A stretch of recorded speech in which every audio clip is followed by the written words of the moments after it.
పెట్టేసుకుంటాను. అలా పెట్టుకొని నేను యూస్ చేసుకుంటాను అన్నమాట. మీకు కూడా కుదిరితే అలాగే చేయండి. మళ్ళీ ఎంగిలైంది మనం దేవుడికి పెట్టాం కదా, సో నేనైతే అలా చేస్తాను. ఒక 10 to 15 డేస్కి ప్రతిసారి అట్లాగే చేసుకుంటూ పోతాను అన్నమాట. ఎప్పుడు కూడా నేను బయట నుంచి అసలు నెయ్యి తీసుకునే రాను. ఇంట్లో నేను చేసిన నెయ్యి మా పిల్లలు కూడా చాలా ఇష్టపడతారు. ఇదొకటి ఏంటంటే చేసేటప్పుడు ఇట్లా చిన్న చిన్న పనులు ఉంటే పక్కన చేసుకుంటూ చేయాలి ఫస్ట్ అయితే.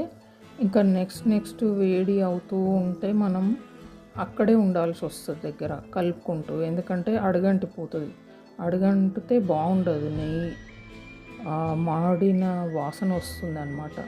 మళ్ళీ నల్లగా అయిపోతుంది కదా, అందుకోసమని. చూడండి నెక్స్ట్ స్టెప్లో ఎంత బాగా వచ్చిందో. ఇలా ఉండల్లాగా అది మనం